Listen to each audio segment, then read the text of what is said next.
काल संध्याकाळी म्हणजे आम्हाला पोलिसांना एक पहाटे 4 वाजता माहिती मिळाली की एक मुलगी मिसिंग आहे. अंदाजे 14 वर्ष वय आहे तिचं आणि ती मुलगी मिसिंग आहे अशी माहिती मिळाली. त्यानंतर त्या मुलीच्या पालकांनीच पोलिसांना अशी माहिती दिली की संध्याकाळी 10:30च्या आसपास मुलीच्या काहीतरी मोबाईल मध्ये बघण्यात आलं आणि आईने तिला थोडंसं हे केलं की काय असं, त्यामुळे त्या मुलीला राग आला आणि ती मुलगी घरातून निघून गेली. मग पालकांनी थोडंसं तिला शोध घेतल्यानंतर 3:30च्या आसपास ते पोलीस स्टेशनला आले की मुलगी मिसिंग आहे.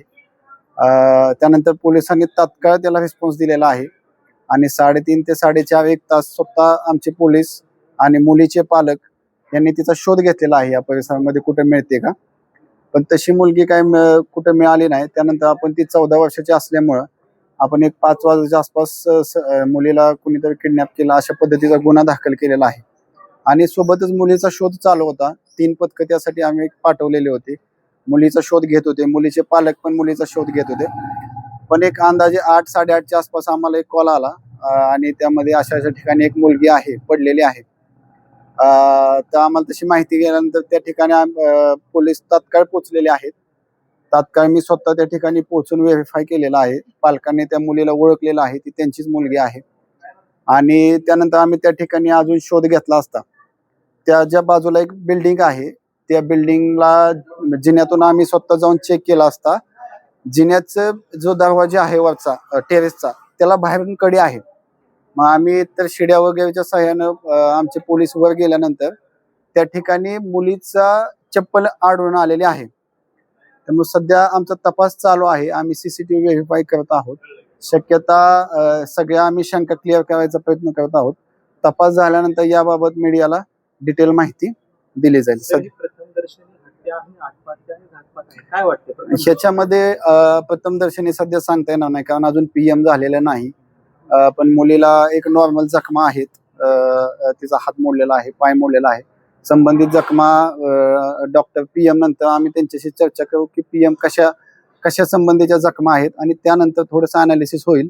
पण सध्या तरी मुलीची चप्पल वरती असल्यामुळं टेरेसवरती मुलीनं स्वतः उडी मारली का ह्या संबंधीचा आम्ही तपास चालू आहे. तुम्ही बोलताना असं म्हणाला बाहेरून कडी लावली, बाहेरून म्हणजे मुलीनं आतमधून कडून लावली. हा येस म्हणजे टेरेसला उघडता येत नव्हता, मुलगी वरती गेली आणि तिनं कडी लावली अशी शक्यता आहे. त्या संबंधी आम्ही सीसीटीव्ही चेक करतोय की मुलगी किती वाजता बिल्डिंग मध्ये गेली किंवा ती किती वाजता तिच्या घरातून बाहेर गेली ह्याचा आमचं शक्यता तपास चालू आहे. सीसीटीव्ही चेक करतायत, 2-3 टीम लावलेल्या आहेत. ते सीसीटीव्ही चेक केल्यानंतर थोडं क्लॅरिटी येईल. ह्यामध्ये पोलिसांचा पुढचा तपास कसा असेल? पोलीस ह्यामध्ये सीसीटीव्ही चेक करतील. मुलगी घरातून किती वाजता गेली, त्यानंतर ती कोणत्या कोणत्या ठिकाणी गेलेली आहे आणि तिच्यासोबत इतर कोण दिसतंय का, ती त्या बिल्डिंग मध्ये गेले का हे सीसीटीव्ही वरनं चेक होईल. त्यासोबत त्यांचे काय कौटुंबिक वाद झाले मुलीचे काल, त्या संबंधित तिथं काय माहिती मिळते का आम्हाला गोपनीय किंवा अजून काय गोपनीय माहितीच्या आधारे आम्हाला इतर काय शंका असतील तर त्या संबंधी आम्ही चौकशी चालू आहे. मोबाईलचे सीडीआर आपण चेक केलेला आहे. या मोबाईलच्या सीडीआर मध्ये कोणाकोणाचे नंबर सापडले? सीडीआर चेक केलेले नाहीत. आता आपण अजून त्यामध्ये सीडीआरला नंबर पाठवलेले नाहीत. सीडीआर यायला किमान 48 तास 24 तास लागतात. अजून सीडीआर काही चेक केले नाहीत. आमच्या प्रथम माहितीनुसार मुलीकडे मोबाईल नव्हता. मुलगी ही आईच्या मोबाईलवरून एका मुलाशी बोलत होती. मुलीकडे मोबाईल नव्हता तर आम्ही आईचा आणि त्या पुढच्या मुलाचा जो संशयित आहे त्याच्याकडे आम्ही चौकशी करतोय. त्यांचे मोबाईल ताब्यात आहेत. त्या संबंधी काय माहिती मिळाली तर तुम्हाला अपडेट दिली जाईल. नाही, गुन्हेगारीचं कसं आहे, 2 पद्धतीचे गुन्हेगारी असते. एक असते की म्हणजे कोणी कोयते घेऊन दंगल करणे किंवा कोयते घेऊन हाणामारी करणे. तर हे आता जे गुन्हे घडतायत ना हे स्पेसिफिक लोकलाइज गुन्हे आहेत. हे अंतर्गत कुटुंबामध्ये गुन्हे घडतात. ह्याला आपण असं गुन्हेगारी वाढलं असं नाही म्हणू शकत. जर कुठं कोयते घेऊन कुठं गाड्या फोडणं हे फोडलं तर ती एक गुन्हेगारी वाढते किंवा मोक्यामधले आरोपी गुन्हे करतायत किंवा तडीपार केलेले आरोपी गुन्हे घडतायत.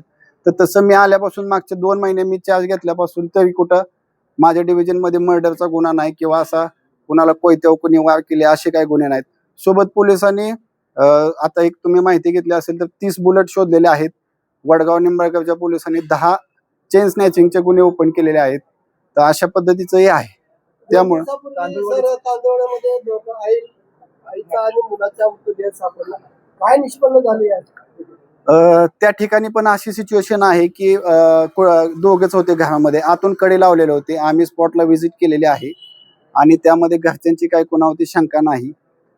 दोघांनी पण आज स्वतः आत्महत्या केल्याचं प्रथमदर्शनी दिसतंय, कारण कडी आतून लावलेली होती आणि त्या मुलाच्या वडिलांनी म्हणजे जी मयत महिला आहे तिच्या मिस्टरांनी दरवाजा तोडलेला आहे. सोबत 2 साक्षीदार आहेत, दरवाजा बाहेरून तोडलेला आहे. त्यामुळे आज त्यामध्ये पण सध्या आम्ही तपास चालू आहे.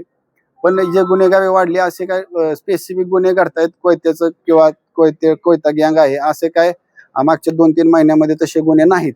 त्यामुळे गुन्हेगारी हे स्पेसिफिक गुन्हे घडतायत, कौटुंबिक वादातून गुन्हे घडतायत. ह्याच्यामध्ये गुन्हेगारी वाढला असं त्याला म्हणजे आमचं तर तसंही नाही. त्याबद्दल बारामतीच्या नागरिकांना आपण काय आव्हान करू? आपण तात्काळ पोलिसांना माहिती द्या, त्याच्यावर आम्ही 100% फास्ट रिॲक्ट करतोय. आता रात्री पण मला 3:30 वाजता फोन आला ह्या संबंधी एकाचा. आम्ही 3:30 वाजता त्यामध्ये गुन्हा दाखल करून 3:30 वाजल्यापासून 3 पथकं त्या पोलिसांची फिरतात त्यासाठी. त्यानंतर माहिती मिळाल्यानंतर प्रथम 5 मिनिटांमध्ये आमचे PSI तिथं पोहोचलेले आहेत. मी स्वतः 10 मिनिटांमध्ये तिथं पोहोचलेलो आहे. आपण फॉरेन्सिकचं पथक तिथं 10 मिनिटांमध्ये बोलवलेलं आहे. त्यामुळे पोलीस क्विक रिस्पॉन्स करत आहेत.